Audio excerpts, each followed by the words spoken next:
Assalamualaikum warahmatullahi wabarakatuh.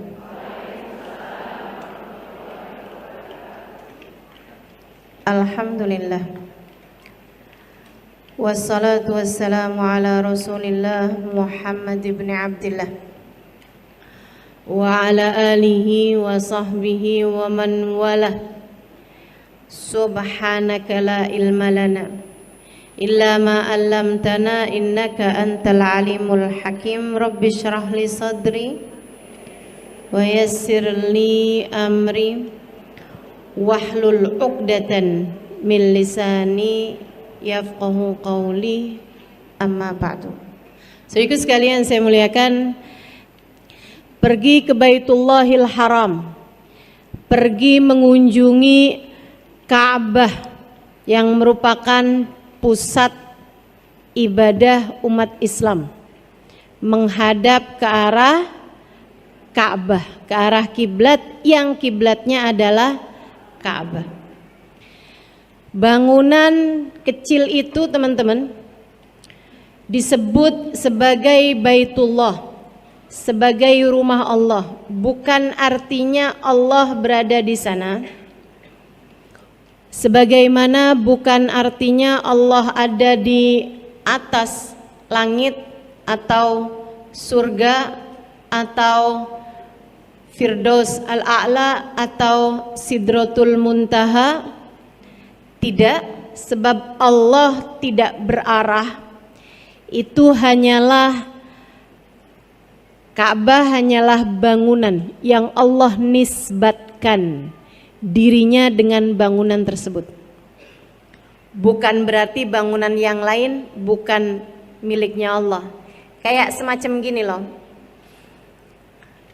Kamu punya 10 anak, tapi ada satu anak tuh yang nyenengin banget, membahagiakan hati kamu banget. Kamu cinta sekali sama satu anak itu, sehingga kamu suka bilang kepada semua anak-anakmu yang lain, nih baru anak mama. Emang yang lain bukan anak mama? Anak mamanya tetangga.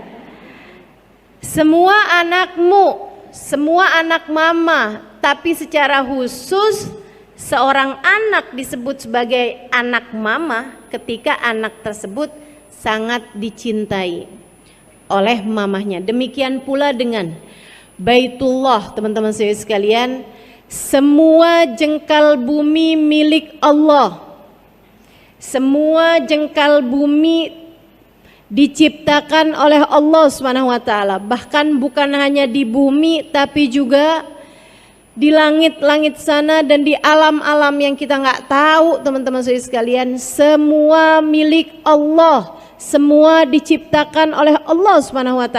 Akan tetapi di antara seluruh jengkal bumi ini ada yang begitu Allah cintai hingga Allah menisbatkan dirinya dengan tempat tersebut, yaitu Baitullahil Haram, Ka'bah al-Musyarrafah, Ka'bah yang dimuliakan Allah Subhanahu wa ta'ala.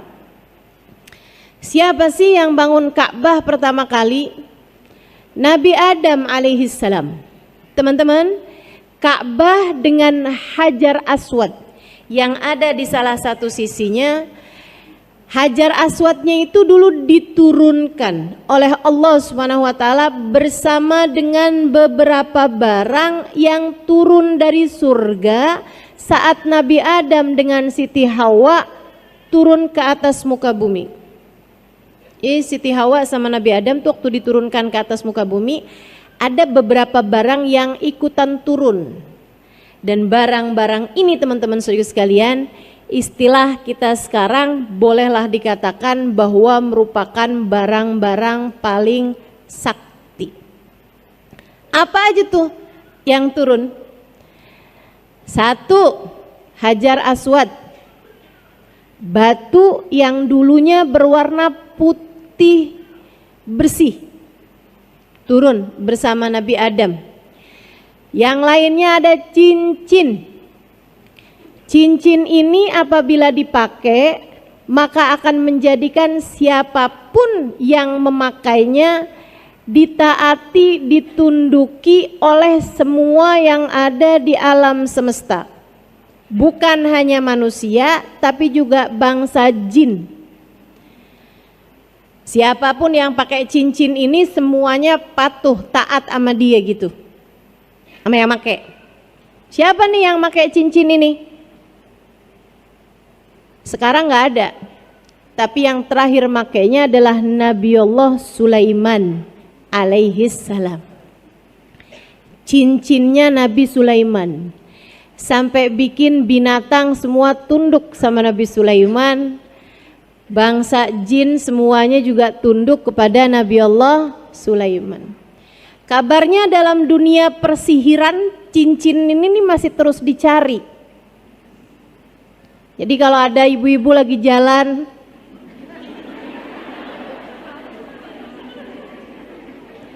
tahu-tahu nemu cincin, Bu, jangan biarkan suamimu memakainya. Saya nggak tahu itu ya, cincinnya siapa gitu kan. Saudaraku sekalian yang saya muliakan, barang lain selain daripada dua hal tersebut adalah tongkat. Tongkatnya Nabiullah Musa alaihissalam, yang dengannya Allah jadikan lautan terbelah ketika Nabi Musa memukulkan tongkatnya tersebut. Nah, barang-barang ini semuanya tidak jelas keberadaannya di masa sekarang kecuali Hajar Aswad. Kalau dibilang bahwa cincin Nabi Sulaiman membuat siapapun yang memakainya ditunduki oleh siapapun, dan juga tongkatnya Nabi Musa itu menjadi suatu yang sangat sakti seperti yang tadi telah saya sebutkan ya, meskipun tentu saja pemberi kesaktiannya, pemberi keistimewaan barang-barang tersebut tetaplah juga Allah Subhanahu wa taala. Nah, kalau Hajar Aswad apa fungsinya atau apa kesaktiannya? Teman-teman sekalian saya muliakan, ini juga pernah menjadi hal yang membuat Sayyidina Umar bin Khattab pernah berkata di masa kekhalifahan beliau, saat beliau tawaf dan juga beliau cium Hajar Aswad, sesudahnya beliau berkata, innaka ya Hajar, Hajarun, innaka ya Hajar al-Aswad, Hajar la yadur wa la yanfa'. Lau ma ra'aitun Nabi sallallahu alaihi wasallam yashummuka ma syamamtuka. Wahai Hajar al-Aswad, lau ma ra'aitur Rasul sallallahu alaihi wasallam yuqabbiluka ma qabbaltuka. Wahai Hajarul Aswad, kata Sayyidina Umar, engkau hanyalah batu. Engkau tidak memberi manfaat, engkau tidak memberi mudarat. Andai tidak kulihat Nabi Muhammad menciummu, aku tak akan pernah menciummu, kata Sayyidina Umar. Ucapan tersebut didengar oleh Sayyidina Ali bin Abi Thalib, yang kemudian berkata, ya Umar, faqad sami'tu Rasulullah sallallahu alaihi wasallam yaqul, jangan salah wahai Umar, saya pernah dengar Nabi Muhammad sallallahu alaihi wasallam berkata, innal hajarul aswad yashhad liman istalamahu bil wafa yaumal qiyamah. Sesungguhnya Hajar Aswad akan datang sebagai saksi kepada siapapun yang pernah menyentuhnya, kepada siapapun yang pernah menyalaminya, meletakkan tangan di atasnya, kemudian menciumnya, menyalaminya, atau siapapun yang pernah menciumnya, bahwa orang tersebut adalah orang yang setia menjalankan agama Islam. Orang yang setia kepada Allah Subhanahu wa taala. Fa ayyu naf'in akbaru min hadza? Wahai Umar, adakah manfaat, keistimewaan, kesaktian yang lebih besar daripada ini? Dia ternyata Hajar Aswad kesaktiannya bukan di dunia, Bu, Kak, Dek, tapi kesaktiannya di akhirat. Akan menjadi saksi kepada siapapun yang pernah menciumnya bahwa orang itu adalah orang yang setia menjalankan agama Islam, agama Allah. Sayyidina Umar langsung seneng banget sama ucapan Sayyidina Ali. Ini ya, kita tahu dari sini betapa para sahabat-sahabat Nabi Muhammad itu hatinya bersih-bersih. Nggak ada yang, nggak gitu loh Ali. Mari kita berdebat. Mari kita buka forum secara terbuka. Mari kita adu argumentasi, nggak gitu. Begitu Sayyidina Umar dengar ucapan Sayyidina Ali, yang tentu saja Sayyidina Ali berbicara tidak dari hawa nafsu, Sayyidina Umar pun berbicara tidak dari hawa nafsu, melainkan semuanya berbicara dari hati yang bersih. Sayyidina Umar kemudian berkata, bi'sal mugam laisa fihi Abul Hasan. Seburuk-buruk tempat aku tak akan pernah mau tinggal di sana adalah tempat yang di sana tidak ada bapaknya Hasan, yaitu Sayyidina Ali bin Abi Thalib. Waduh Ali, kamu emang benar-benar penyelamat saya nih. Saya nggak mau tinggal di satu tempat yang tidak ada kamu di dalamnya, takut salah-salah mikirnya terhadap apapun. Gitu ya, jadi Sayyidina Umar memberi kesaksian tentang ilmunya Sayyidina Ali bin Abi Thalib dan tentang pengetahuan beliau, yaitu Sayyidina Ali bin Abi Thalib. Teman-teman sekalian yang saya muliakan, tapi bukan artinya, wah kalau gitu saya harus bisa cium Hajar Aswad. Itu teman-teman saya sekalian, bisa mencium Hajar Aswad itu juga sebuah anugerah yang enggak bisa gini-gini. Belakangan ini nih, banyak banget orang-orang yang jadi joki cium Hajar Aswad. Ada ustazah, orang mana? Iya orang mana lagi?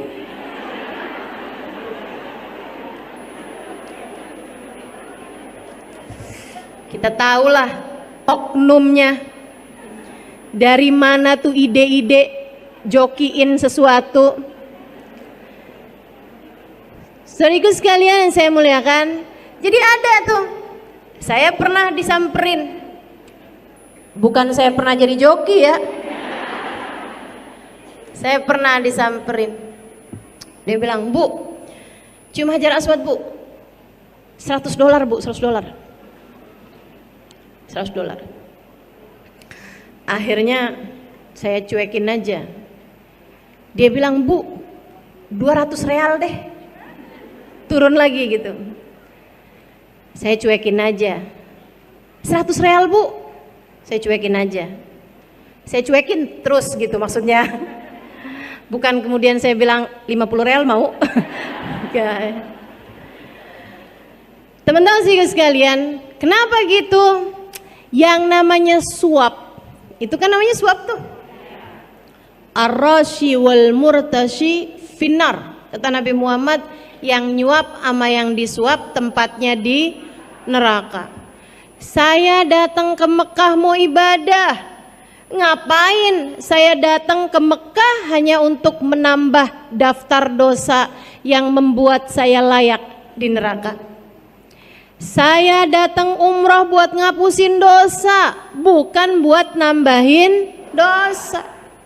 Jadi saya nggak mau kerjain yang kayak begituan. Lagi pula teman-teman, urusan cium Hajar Aswad kalau dikasih kemudahan sama Allah gampang aja. Saya pernah cium Hajar Aswad, nggak pakai desek-desekan, malahan diantriin laki-laki sendiri, perempuan sendiri. Tahun 2000 saat melaksanakan ibadah haji, ada masanya subhanallah, saya nggak ngerti juga kenapa bisa begitu ya. Jadi malam 10 Dzulhijjah, malam hari raya, Rupanya kebanyakan jamaah-jamaah yang lain dari mabit di Muzdalifah yang ngambil batu tuh, itu mereka semuanya pada balik ke Mina untuk melaksanakan jumroh Aqobah atau untuk bermalam besok paginya melaksanakan jumroh, lempar batu. Sementara saya yang waktu itu ditanya sama rombongan kami dari Oman, saya berangkat hajinya bayarnya hanya sekitar 4 jutaan teman-teman. Berangkatnya dari Yaman.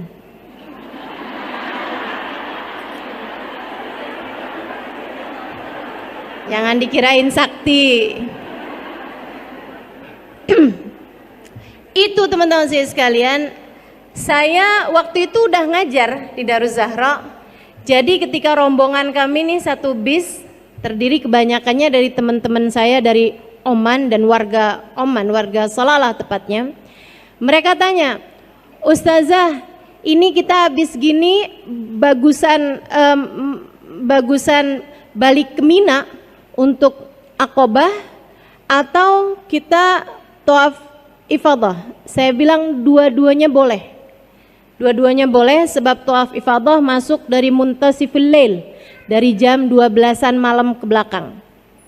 Sementara itu juga udah jam 12-an gitu. Terus dia bilang, jadi Ustazah putuskan apa nih? Saya bilang, kalau gitu kita tawaf ifadah.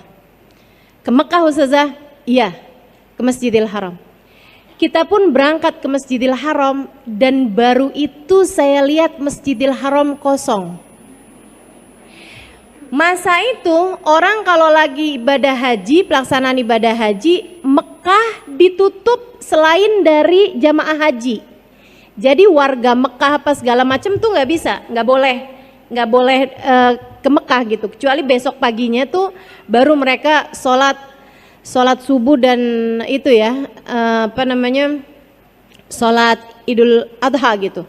Tapi kalau yang malam itu tuh ternyata enggak, dari kosongnya, dari sedikitnya sampai pintu-pintunya itu sebagian ditutup. Ya satu pintu, 3 ditutup, pintu masjid, 1 dibuka, 3 ditutup seperti itu. Jadilah kami waktu itu, saya dan teman-teman yang dari Oman ini ya, habis selesai tawaf, selesai semuanya acara tawaf, yang berarti habis selesai tawaf itu saya sa'i. Saya udah bilangin, Ustazah, Hajar Aswadnya kosong nih Ustazah, kita boleh cium Hajar Aswad? Saya bilang enggak boleh, kita masih sedang menyandang ihram. Hajar Aswad itu wangi. Jadi kamu kalau deketin Hajar Aswad, cium Hajar Aswad harus bayar dam, karena itu mencium wangian gitu. Yang kita tahu memang wangi gitu kan. Akhirnya mereka bilang, jadi kapan kita bisa boleh cium Hajar Aswad Ustazah? Saya bilang, abis sa'i, kamu abis sa'i potong rambut boleh cium Hajar Aswad. Wah kalau gitu kita kayak gitu aja. Jadilah kami kemudian tawaf, kemudian sa'i, habis selesai sa'i gunting rambut, berarti kita sudah tahallul pertama gitu ya. Kemudian kami pun segera ke Hajar Aswad, ke Ka'bah lagi, dan kemudian kami pun cium Hajar Aswad dengan puas karena bahkan dibikin antriannya itu perempuan dulu berapa orang, habis itu laki-laki berapa orang, habis itu perempuan lagi berapa orang. Saya nggak tahu apakah kejadian yang seperti ini akan terulang kembali ya pada masa-masa sekarang-sekarang, tapi Allah Subhanahu wa taala kalau menentukan sesuatu memang luar biasa indahnya. Jadi dulu sebelum pergi ke Mekah, ketika membahas mengenai Hajar Aswad kayak begini nih, saya bilang sama teman-teman di kelas, saya bilang, doakan saya, mudah-mudahan saya kalau haji bisa cium Hajar Aswad tanpa desek-desekan dan tanpa berdesak-desakan sama laki-laki yang bukan mahram. Itu yang hadir di situ aminin semua, walaupun dalam pikiran mereka gimana ceritanya. Allah kalau mengijabah tanpa peduli. Saudara sekalian yang saya muliakan, beberapa tahun sesudah saya tinggal di Indonesia, ada masanya saya bawa rombongan umroh. Sekarang saya nggak bawa rombongan umroh lagi. Jadi jangan ada yang nanya-nanya travelnya apa. Saudara sekalian, saya ada bawa rombongan umroh waktu itu. Kemudian di antara rombongan itu ada satu ibu bawa ART-nya. Jadi ada bawa ART-nya itu banyak gitu ya, berapa orang, kalau nggak salah sampai 4 atau 5 orang gitu, yang perempuan, kemudian ada supir, ada ini gitu, banyakan orang lah gitu yang ikut rombongan kami itu. Saya terangkan kepada mereka tentang fadilahnya mencium Hajar Aswad. Hari itu habisnya selesai tawaf sunnah, bukan tawaf umroh, para ART itu, asisten rumah tangga, pembantu rumah tangga, si ibu yang ikut rombongan saya ini gitu ya, itu pada desek-desekan berusaha mencium Hajar Aswad dan alhamdulillah berhasil. Jadi mereka bikin strategi saling inilah apa segala macam, saling kayaknya ya gitulah ya. Sampai akhirnya mereka bisa cium Hajar Aswad, semuanya berhasil kecuali 1 orang. Siang hari itu mereka ngadu pada saya, mereka seneng banget gitu kan semuanya. 1 ini nangis sama saya, "Ustazah, saya belum berhasil Ustazah.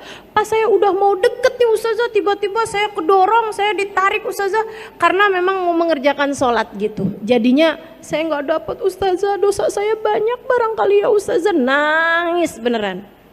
Saya bilang sama dia, "Nggak gitu Dek, mungkin nggak gitu masalahnya." Saya bilang, "Udah, kamu doa aja, minta sama Allah Subhanahu wa taala.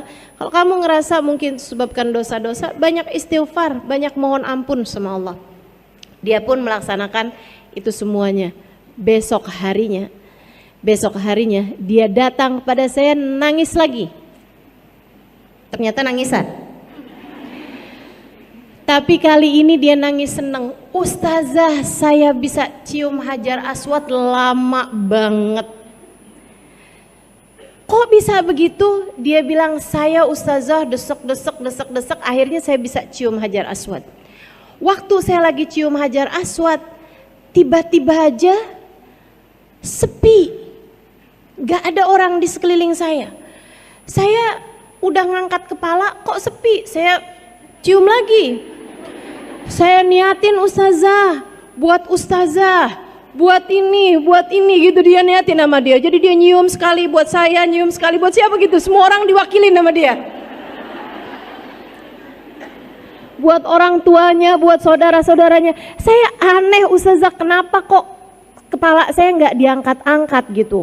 Jadi saya lama banget Ustazah di Hajar Aswad itu Ustazah. Habis itu pas saya angkat Ustazah, ternyata beneran sepi banget, tempatnya lagi dibersihin.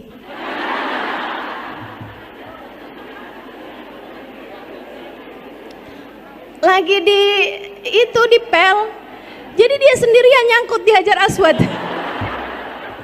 Saya bilang, Allah kalau punya mau, ya Allah, ya Allah. Urusannya cuma doa teman-teman, urusannya cuma doa. Jangan pernah remehkan doa. Jangan pernah remehkan doa. Tuh, Al-Hajaril Aswad yang ada di dalamnya Ka'bah itu asalnya putih. Yang bikin dia hitam kenapa? Dosa orang-orang yang memegangnya. Sampai akhirnya jadi hitam. Wah, sekarang legam banget itu ya. Kebanyakan dosa-dosa umat ini ya. Jadi sekalian, saya doakan yang belum pernah sampai sana, mudah-mudahan Allah sampaikan kamu ke sana. Yang belum haji, mudah-mudahan bisa berangkat haji. Yang sudah haji, mudah-mudahan bisa berangkat umroh. Saya nggak doain yang sudah haji balik lagi, kesian sama yang ngantri. Panjang banget antriannya, dah mendingan hajinya sekali aja, sisanya umroh. Karat wa marat insyaallah, berulang-ulang kali insyaallah bisa berangkat pergi umrah teman-teman saya sekalian. Amin ya rabbal alamin. Jadi Ka'bah itu dibangun oleh siapa? Pertama oleh Nabi Allah Adam alaihi salam. Kabarnya dulu Nabi Adam itu teman-teman saya sekalian diturunkan di Hind. Ketika turun dari atas langit, turunnya tahu kan kenapa? Bukan karena belum bayar pajak dikeluarin dari surga gitu ya, nggak gitu, atau belum bayar kos-kosan di surga gitu. Teman-teman saya sekalian, Nabi Adam dikeluarkan bersama dengan Siti Hawa dari surga, disebabkan karena akalas syajarah, makan buah yang dilarang oleh Allah Subhanahu wa taala. Fabadat minhuma sawatuhuma, maka pakaian-pakaian kebesaran mereka di surga berhamburan. Kemudian saat itu juga Siti Hawa keluar darah dari bawah beliau ya. Dia bertanya, "Mahadha ya Rab, apa ini ya Allah?" Allah berkata, "Ya Hawa, hadza laki wa li banatiki ila yaumil qiyamah." Ini adalah haid untukmu dan untuk semua anak-anak perempuanmu sampai hari kiamat. Makanya perempuan pada punya haid kan ya. Sementara Nabi Adam, nah ini saya baca kisah ini di kitab I'anatul Talibin ala Syarhi Fathil Mu'in di bab mengenai haji. Teman-teman saya sekalian, Nabi Adam ketika makan buah tersebut segera keluar kayak tulang dari leher beliau. Ini yang disebut dengan nama jakun. Ya, makanya anak laki-laki pada punya jakun tuh. Begitu kan? Bisa dioperasi apa enggak tuh jakun Ustazah? Kagak ngerti dah saya.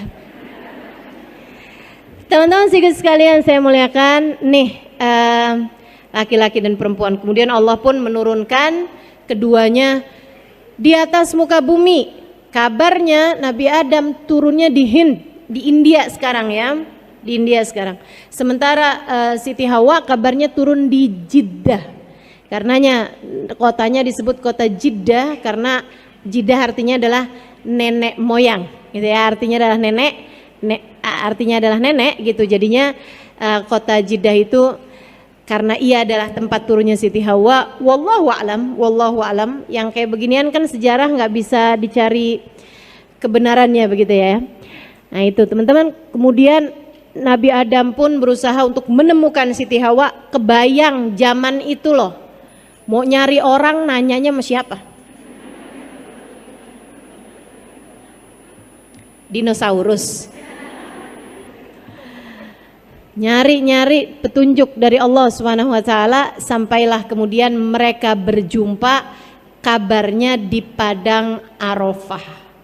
Makanya tuh waktu saya naik ke Jabal Rahmah yang tempat padang Arafah itu ya, itu teman-teman sekalian kalau lagi nggak musiman haji, padang Arafah tuh kosong, sepi gitu, sepi. Palingan ada orang-orang yang datang ke sana hanya untuk sekedar lihat. Ini loh kalau ibadah haji itu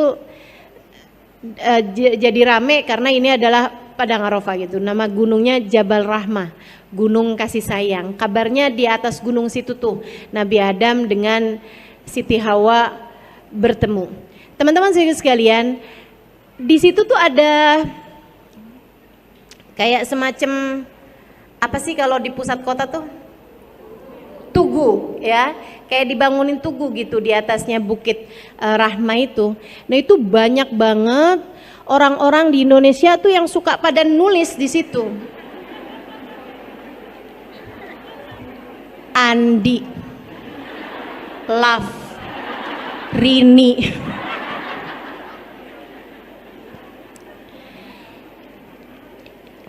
Di belakangnya ada tulisan lagi, Andi, Love, Dini. Nah yang sebenarnya yang mana nih? Itu katanya ya, kayaknya nih yang di depan ditulis sama bininya, yang di belakang tulis sama lakinya. Itu yang mustajab yang mana tuh? Kalau kayak gitu gimana tuh Ustazah? Nggak perlu yang begitu-begituan teman-teman, nggak perlu. Itu kayak anak SMA, anak SMP suka nulis di toilet nggak sih?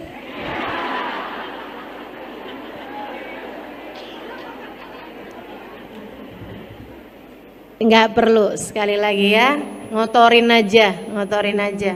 Jadi bikin pemerintah Saudi Arabia sibuk ngecat mulu tuh tugu. Baik, saudaraku sekalian yang saya muliakan, di sanalah keduanya bertemu dan padang Arafah makanya disebut sebagai Arafah, gitu kan? Karena itu adalah tempat ta'arufan, tempat ketemuan Nabi Adam dengan Siti Hawa, tapi keduanya tentu saja sudah menjadi suami istri. Sejak kapan ustazah jadi suami istrinya? Sejak mereka berdua Allah ciptakan di surga. Ini paling keren nih akad nikahnya Nabi Adam dengan Siti Hawa ya, nggak pakai penghulu. Kabarnya ketika Nabi Adam sendirian di surga, dia pun merasa kesepian. Allah kemudian menciptakan dari salah satu tulang rusuknya Siti Hawa. Jadi kalau Nabi Adam itu diciptakan dari tanah gitu ya. Nabi Adam kan Allah SWT ciptakan dari tanah, teman-teman.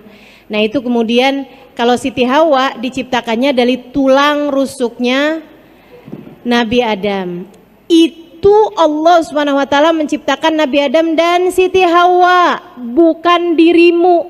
Jadi jangan sibuk nyibuk nyari tulang rusuk.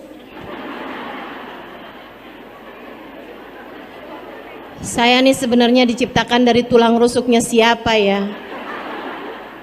Menurutmu orang yang pernah kawin 10 kali tulang rusuknya sisa berapa?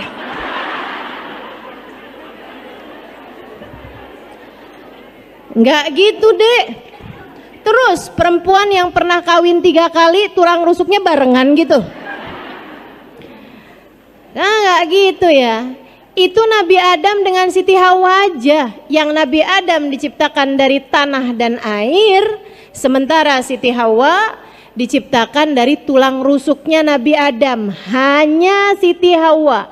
Sementara kita semua sebagai manusia yang normal, yang biasa, Allah Subhanahu wa taala menciptakan tubuh kita mimma indafik yakhruju min baini sulbi wat taraib. Kita semuanya diciptakan dari air sperma seorang laki-laki yang masuk ke dalam rahim seorang perempuan dan berjumpa dengan indung telur. Kemudian terciptalah tubuh manusia dari sana. Begitu. Itu teman-teman, yang diciptakan dari tulang rusuk sekali lagi hanya Siti Hawa. Sekali lagi hanya Siti Hawa. Nah, ketika Nabi Adam begitu bangun tidur, dia lihat begitu pas apalah ya, saya nggak tahu tuh di surga ada tidur apa enggak. Sebab yang saya pernah dengar di surga tuh nggak ada tidur, gitu kan? Nah, pas noleh tiba-tiba ada cewek gitu kan, cakep gitu, mirip seperti dirinya, punya tangan, kaki, kepala dan lain sebagainya. Maka Nabi Adam pun berusaha mendekati dia. Allah kemudian berkata, ya Adam, la tagrub ilaiha hatta tuaddi mahraha. Nah, ini ada di kitab Al-Insan Al-Kamil, Muhammad Al-Insan Al-Kamil, atau Anwar Al-Muhammadiyah, mohon maaf, ada di kitab Al-Anwar Al-Muhammadiyah, cahayanya Nabi besar Muhammad sallallahu alaihi wasallam. Yang kata guru saya Sayyidil Habib Umar bin Hafid, man arada nurun nabawi fa alaihi bil anwaril muhammadiyah. Siapa yang kepengen banyak dapat cahayanya Nabi Muhammad, bacalah kitab Anwar Muhammadiyah. Sedikit sekalian saya muliakan, di dalam kitab tersebut dikisahkan kisah ini. Jadi Nabi Adam ketika mendekati Siti Hawa, Allah berkata kepadanya, Adam, kamu gak boleh dekat sama dia sampai kamu akad dan bayar maharnya. Sampai kamu bayarin maharnya, baru bisa jadi halal. Wa ma mahroha ya Rabb. Nabi Adam nanya, apa maharnya ya Allah? Allah berkata, antusalli ala habibi Muhammad sallallahu alaihi wasallam asyara marrat. Bersolawatlah kepada kekasihku Muhammad 10 kali. Nabi Muhammadnya belum ada nih.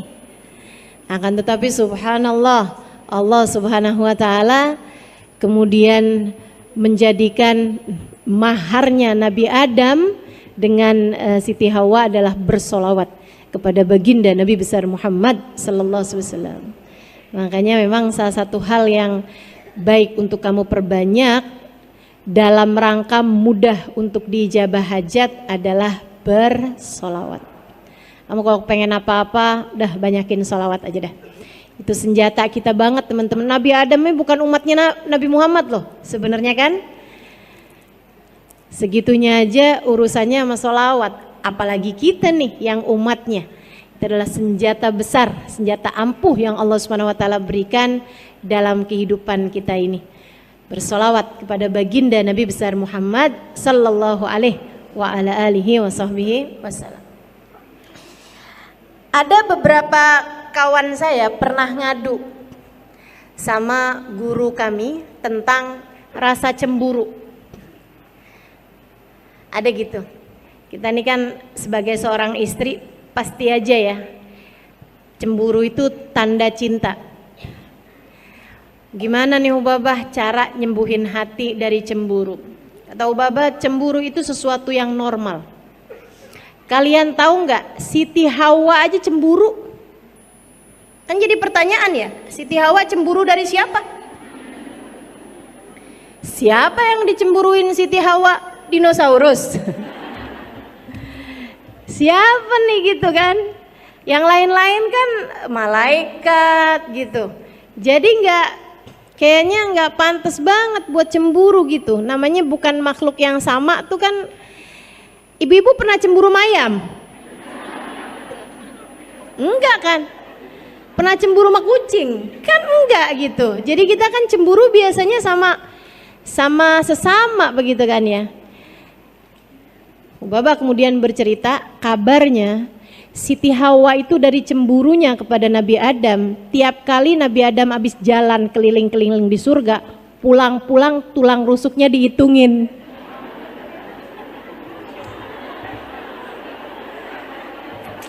Lucu banget gak sih? Ya Allah.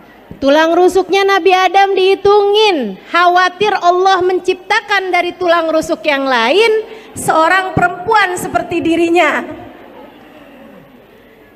Teman-teman sekalian sekalian yang saya muliakan, ini Nabi Adam dan Siti Hawa turunkan, kemudian Allah Subhanahu wa taala bersama dengan turunnya Nabi Adam dan Siti Hawa diturunkan 3 barang tersebut. Kemudian Allah perintahkan sesudah mereka berjumpa di padang Arafah, Allah Subhanahu wa taala perintahkan Nabi Adam untuk menggali sebuah tempat di mana Allah menurunkan Hajar Aswad di tempat tersebut, yaitu Ka'bah yang sekarang ini teman-teman, gitu ya. Area Ka'bah sekarang itu nggak pernah berubah-berubah. Itu adalah tempat turunnya Hajar Aswad dari atas langit ke atas muka bumi ini. Nah itu Allah SWT perintahkan di titik itulah bangunlah Ka'bah. Dibangunlah Ka'bah, kemudian Ka'bahnya jadi hancur di zamannya Nabi Allah Nuh alaihi salam ketika banjir bandang. Kemudian Nabi Nuh membangun kembali sesudah surutnya banjir tersebut, kemudian hancur lagi di zamannya Nabi Allah Sulaiman alaihi salam. Karenanya ma min nabiyyin illa wahaj, tidak ada satu nabi pun kecuali semuanya pasti pernah haji. Perhatikan, tidak ada satu nabi pun kecuali semuanya pasti pernah haji. Jadi semua nabi-nabi itu pada pernah haji, semua tanpa terkecuali. Teman-teman sekalian yang saya muliakan, karenanya haji itu atau pelataran Ka'bah itu adalah salah satu dari tanah paling mulia yang pernah diinjak orang, karena di tempat itu pula lah begitu banyak orang-orang soleh yang pernah menapakkan kaki di sana. Saya teman-teman setiap kali tawaf saya suka ngebayangin hal kayak gitu. Jadi saya pikir, ya Allah, Nabi Adam tawaf, Nabi Ibrahim tawaf, Nabi Nuh tawaf, Nabi Ismail tawaf, Nabi Yahya, Nabi Zakaria, semuanya pada pernah tawaf di tempat ini, ya Allah. Sekarang saya pun Kau izinkan untuk tawaf di tempat ini. Ya Allah, sebagaimana Engkau telah memandang mereka dengan pandangan cinta-Mu, pandanglah hamba yang hina dina ini juga dengan pandangan kasih sayang. Kalau lagi tawaf saya suka bayangin Nabi Muhammad tawaf. Nabi Muhammad kita sallallahu alaihi wasallam, baginda kita Rasulullah sallallahu alaihi wasallam Tawaf, teman-teman saudaraku sekalian, tawaf. Bahkan ketika beliau belum haji sekalipun, Nabi itu sebelum Islam itu setiap tahun haji. Sebelum haji yang menjadi syariat Islam, sebelum hijrahnya Nabi Muhammad ke Madinah, setiap tahun Nabi Muhammad haji, tapi hajinya nggak dihitung. Kenapa gitu? Karena itu haji yang bukan merupakan syariat Islam, bukan haji yang merupakan melaksanakan rukun Islam. Makanya nggak dihitung. Makanya kalau ada pertanyaan gitu kan, berapa kali Nabi Muhammad pernah haji? 1 kali, yaitu haji wada. Nah, hajinya Nabi Muhammad yang sebelum Islam atau sebelum diutus oleh Allah Subhanahu wa taala dengan syariat Islam, haji yang menjadi syariat Islam, itu setiap tahun Nabi Muhammad haji. Bahkan ketika Nabi Muhammad sudah jadi nabi sekalipun, selama ada di Mekah, tiap tahun Nabi Muhammad haji. Karena haji ini adalah syariat dulu, syariatnya Nabi Allah Ibrahim alaihissalam yang membangun Ka'bah untuk terakhir kalinya sesudah rata tanah. Jadi sebelumnya Nabi Ibrahim tuh Ka'bahnya jadi rata tanah lagi. Nah, Nabi Ibrahim lah yang Allah Subhanahu wa taala pilih untuk membangun Ka'bah gitu ya. Nah, sejak Nabi Ibrahim sampai sekarang Ka'bahnya selalu ada, teman-teman. Pemugaran aja, akan tetapi Ka'bahnya selalu ada gitu. Nggak pernah rata tanah lagi gitu kan. Nah, saat rata tanah beneran itu maksudnya nggak ada nih, Ka'bahnya jadi nggak ada, itu adalah pada masa sebelumnya Nabi Allah Ibrahim alaihissalam. Yang sebelumnya lagi pernah rata tanah nggak ada juga di zamannya Nabi Allah Nuh alaihissalam. Atau sebelumnya lagi yang pertama kali membangunnya adalah Nabi Allah Adam alaihissalam. Saudara sekalian yang saya muliakan, jadi Ka'bah dibangun kembali oleh Nabi Allah Ibrahim alaihissalam. Nabi kita Muhammad tawaf. Bahkan ketika beliau itu sudah jadi nabi nih, saat hari-hari biasa beliau itu tidak pernah melewatkan 1 harinya dari tawaf, teman-teman, kalau beliau ada di Mekah.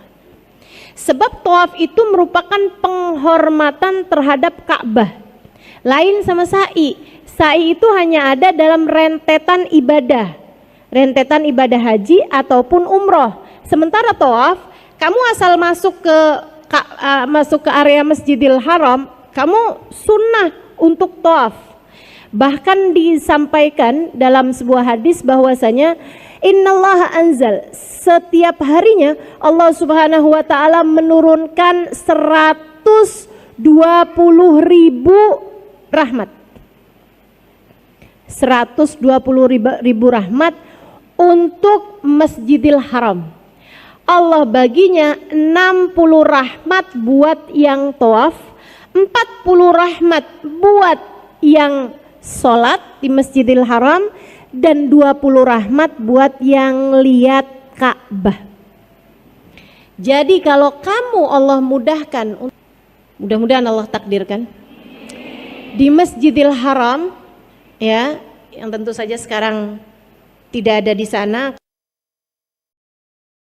kalau bisa tawaf, kalau nggak bisa sholat, kalau nggak bisa sholat pandanglah Ka'bah. Maksudnya kalau sedang memungkinkan tawaflah, kalau sedang tidak memungkinkan untuk tawaf, sekurangnya sholat. Banyakin, Ustazah saya udah sholat apa aja? Sholat apa aja? Sholat sunnah Ustazah, sholat sunnah. Sholat qadha, sholat kamu yang dulu-dulu. Mungkin ada yang kelewat zaman jahiliyah, iya kan? Bangun-bangun udah siang hari gitu, kamu belum sholat subuh, dan mungkin sholat tersebut belum kamu laksanakan, belum kamu qadhain di masa-masa remajamu. Banyakin sholat di Masjidil Haram, karena sholat di Masjidil Haram 1 rakaat senilai 100.000 rakaat dibandingkan tempat yang lain. Gak tanggung-tanggung, teman-teman. 1 rakaatnya senilai 100.000 rakaat. Dan saya kalau di Masjidil Haram, di Masjid Nabawi itu suka pindah-pindah tempat. Tar sholat di sebelah sana, tar sebelah sana, tar area sebelah sana. Kenapa? Saya cari-cari gitu. Ya Allah, mungkin di sini Nabi Muhammad pernah sholat. Mungkin di sini orang-orang mulia pernah sholat. Mungkin tempat ini dulu pernah disolatin sama Sayyidina Abu Bakar. Mungkin di tempat ini dulu pernah disolatin sama Sayyidah Fatimah Zahra. Mungkin di tempat ini dulu pernah disolatin sama Sayyidah Aisyah Ridha. Mungkin di tempat ini pernah disolatin Rabi'atul Adawiyah. Mungkin di tempat ini pernah disolatin Syekh Abdul Qadir Jailani. Mungkin di tempat ini pernah disolatin Sayyidina Al-Faqihil Muqaddam Muhammad bin Ali Ba'alawi. Mungkin di tempat ini pernah disolatin Sayyidina Syekh Abu Bakar bin Salim. Kita nggak pernah tahu teman-teman, Imam Syafi'i dulu sholat di mana aja, Imam Malik dulu sholat di mana aja. Jadi saat kamu sedang ada di Mekah, saat kamu sedang ada di Madinah, perbanyaklah untuk berada di dalam masjidnya. Jangan kebanyakan keliling pasar.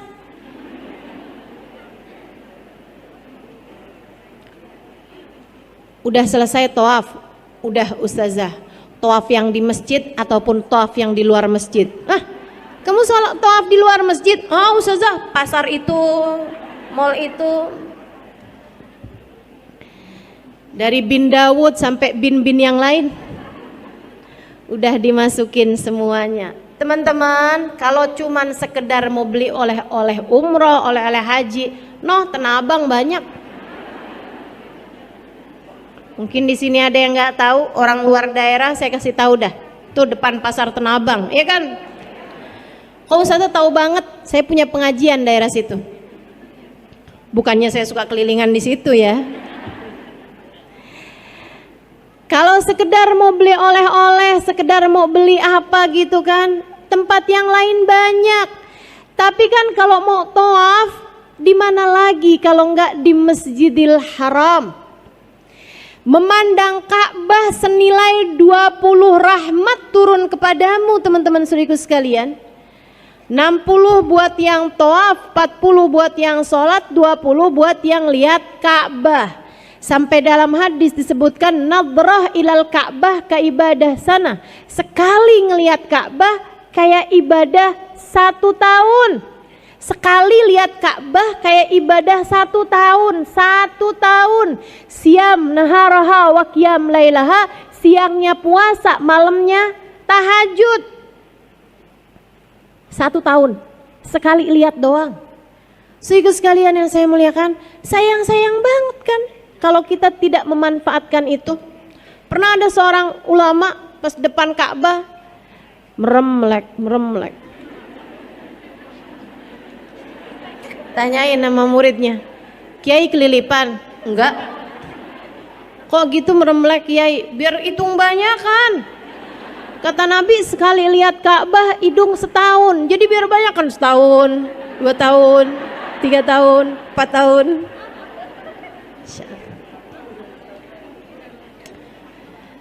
Tempat-tempat terindah di atas muka bumi ini teman-teman sekalian, Baitullahil Haram, rumah Allah yang paling mulia.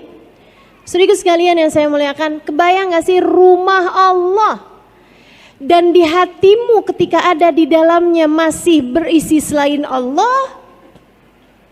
Gak pas banget. Gak pas banget.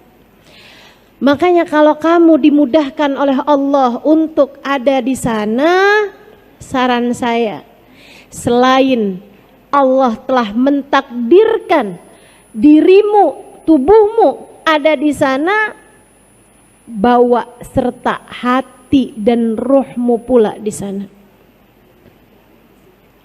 Hatimu jangan kemana-mana, hadapkan kepadanya. Jadilah tamu yang baik baginya. Saudaraku sekalian, kita aja kalau lagi jadi tamunya gubernur misalnya, tamunya presiden misalnya, adab kita nggak benar, dikeluarin kita dari ruangan, bukan begitu? Allah juga gitu teman-teman. Jangan dikira sama semua. Jangan dikira sama semua. Ini kayak haji nih. Nabi Muhammad bercerita, idza labbal abd, apabila seseorang mengumandangkan talbiyah, dia berkata labbaik Allahumma labbaik, labbaik la syarika laka labbaik, innal hamda wan ni'mata laka wal mulk la syarika lak. Artinya, ya Allah, aku datang memenuhi panggilanmu ya Allah. Aku datang memenuhi panggilanmu ya Allah. Engkaulah sang pemilik kekuasaan, Engkaulah sang pemilik kemuliaan. Tidak ada Tuhan kecuali Engkau ya Allah. Aku datang memenuhi panggilanmu. Kata Nabi Muhammad, jawaban dari Allah tidak selalu sama. Ada orang-orang yang datang kepada Allah dengan membawa atau dengan berbekal harta yang halal. Pergi haji, pergi umroh pakai duit yang halal. Dan dia selama tinggalnya di negerinya, sholatnya nggak tinggal, ibadahnya nggak kurang, sama orang tua dia bakti. Kalau dia perempuan sama suaminya dia benar. Teman-teman saudaraku sekalian yang saya muliakan, ama orang-orang nggak ada yang dia musuhan, hatinya bersih, hatinya baik, dia taat pada Allah Subhanahu wa taala. Ketika dia datang dia bilang labbaik Allahumma labbaik, labbaik la syarika laka labbaik. Allah Subhanahu wa taala menjawab, labbaik ya abdi wa sa'daik. Betul wahai hambaku, engkau datang kemari untuk memenuhi panggilanku. Akan aku persiapkan kebahagiaan demi kebahagiaan untukmu. Hartamu halal, hatimu bersih, dan kamu adalah seseorang yang selalu mendatangi panggilan-panggilanku. Tiap adzan, panggilan Allah tuh. Kita diperintahkan, ini kayak majelis-majelis begini kan panggilan juga nih kan. Kamu lihat daftar atau jadwal saya ada di masjid ini, kamu datang memenuhi panggilan teman-teman. Panggilan siapa? Panggilan Allah. Sebab saya hanya akan menceritakan sesuatu padamu, sesuatu yang mudah-mudahan mendekatkanmu kepada Allah Subhanahu wa taala.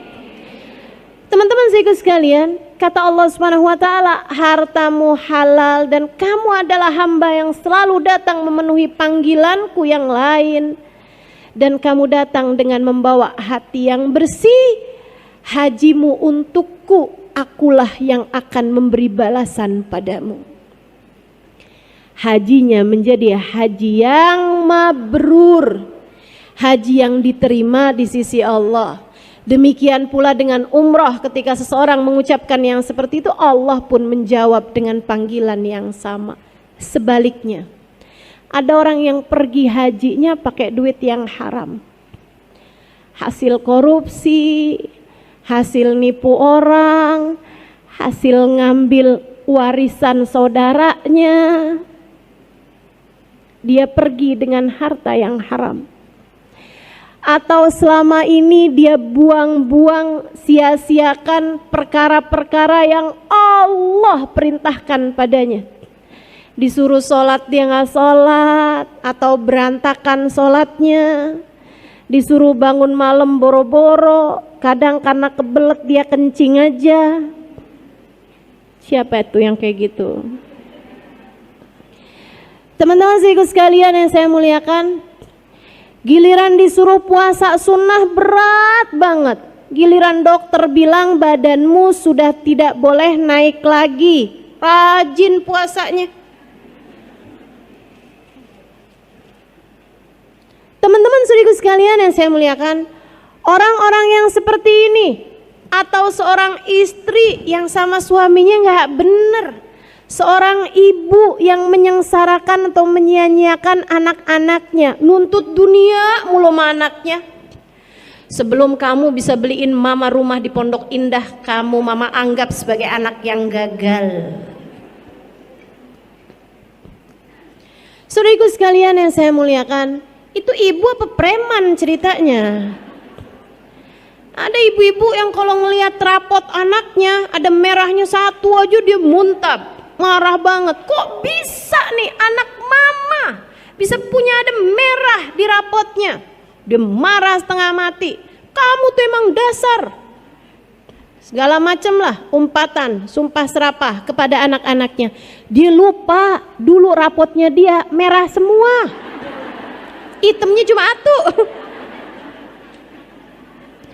Sehingga sekalian yang saya muliakan, nih orang-orang yang selalu aja punya musuhan, punya masalah, sama tetangga dia masalah, sama temen dia masalah, sama panitia pengajian dia masalah. Datang ke masjid aja, sohibul bednya, DKM-nya sebel, apalagi datang ke rumah Allah, teman-teman. Hati-hati, hati-hati. Hati-hati. Inna kasra qalbil mu'min asyaddu indallah min kasril ka'bah hajaran hajara. Kata Nabi Muhammad, sesungguhnya menghancurkan hati seorang mukmin di sisi Allah